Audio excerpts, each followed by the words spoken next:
got randomly kicked out of one of these big gentle parenting Facebook groups.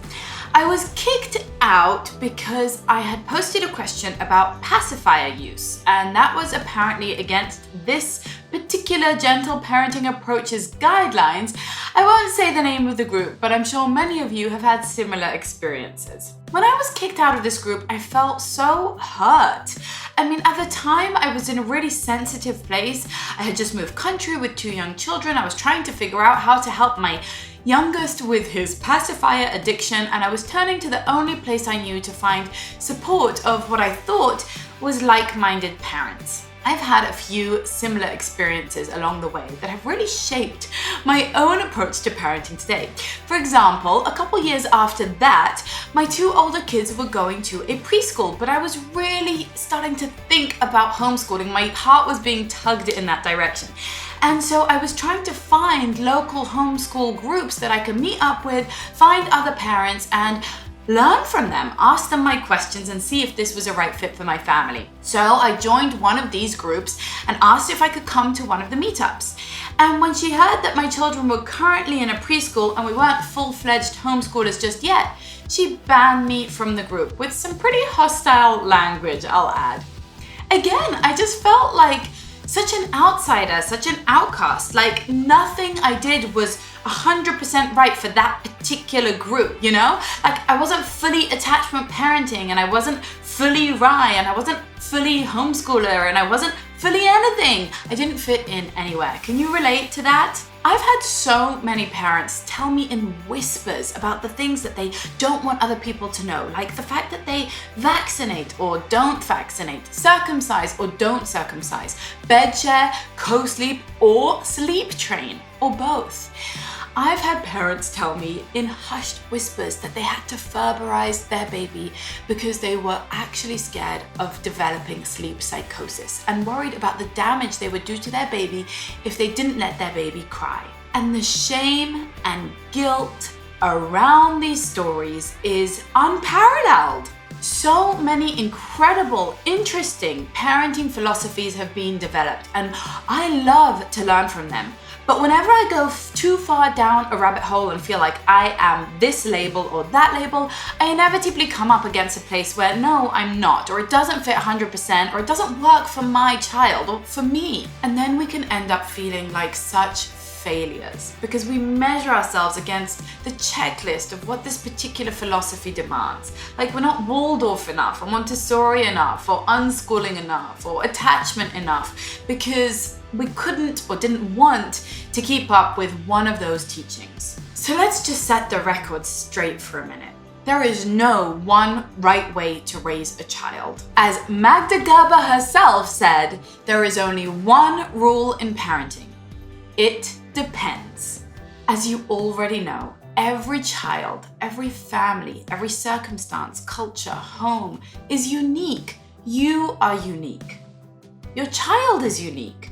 And the choices that you need to make day in, day out are going to depend on so many things, like your emotional resources, your physical abilities, your spiritual beliefs, your financial resources, the support system you have, the culture you live in, your own childhood baggage, and of course then add all of those things for your spouse, for your child, for your other children, and throw that all into the mix. That is a 100% unique, individual, highly specialized, particular cocktail of what makes you you and what makes your child you. So how can one person or one group's specific dogmatic philosophy always apply to you? Listen, if you felt kicked out or like an outcast or like you don't really belong to any parenting group, I want you to know you're not alone. I have so been there. I'm still there. But you're also not alone in picking and choosing, and I want to strengthen your resolve around that.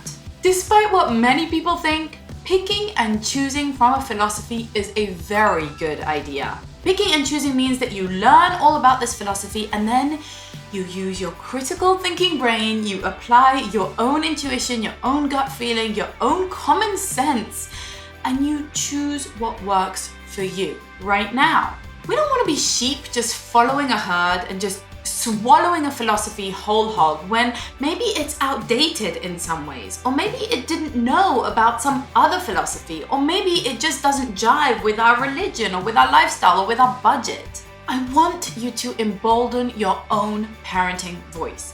Because if you want to love parenting, really enjoy it, and if you want to parent your child from a place of love, you have to be your own parenting coach. You have to develop your own philosophy.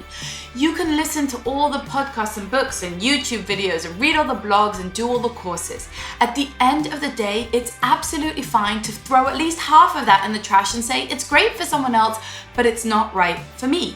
And frankly, if a group kicks me out because I ask a question or because I'm not 100% exactly robotically, identically a carbon copy of them, that is not a group that I want to be a part of anyway.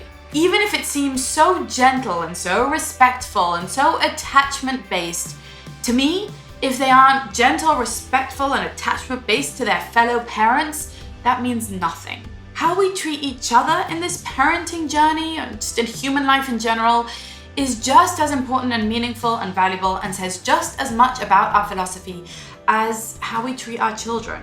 And if a group offers no diversity, no complexity, no understanding that there are exceptions to every single rule, then again, it's not a group I want to be a part of. I don't believe that's a celebration of diversity. I believe that's dogmatic and controlling and stigmatizing. Instead, I want to create a parenting community, and I'm so grateful that we already have one right here, that offers empathy instead of judgment. When I see a parent yelling at their kid or even hitting their kid in the park, I really understand where they're coming from. I understand their struggle. I may or may not agree with their technique, but I've been there. When I see a parent bribing their kids with candy or pressuring their child academically, or a parent who's complaining non-stop about their 2-year-old being a jerk. Sure, I have that thought in my mind that that might not be quite how I would do it and that I want something different for them and for their child. But I get it. We all do the best we can with what we have. And I don't think that there should be a dogmatic way of raising children because human life is very diverse. There is such endless variety of ways of living and ways of raising children that if a group is stigmatic, dogmatic, judgmental, rigid about their rules, and those rules don't change, evolve, adapt, and aren't open to interpretation, then it just doesn't make sense to me. It's just not how humans are developed, in my opinion. I want you to remember that every single parenting philosophy, course, podcast, book, however official and however well branded it is, was still developed by a person or people with a specific and unique perspective on life, with a specific and unique exposure to certain ideas and certain philosophies, and an ignorance of other ideas and philosophies. It was developed by a person or people who don't know you personally. They don't know your child personally. And so take the wisdom that they share, take the ideas, apply them in your life, but don't forget to pick and choose. Don't forget that at the end of the day, you are your own best parenting coach and guide. These are not God-given truths. They're not some perfect dogmatic system or methodology. They're not a blueprint for everyone everywhere. At the end of the day, parenting is a uniquely personal experience, and it's not a linear path. You can't just always follow steps and do exactly what they say.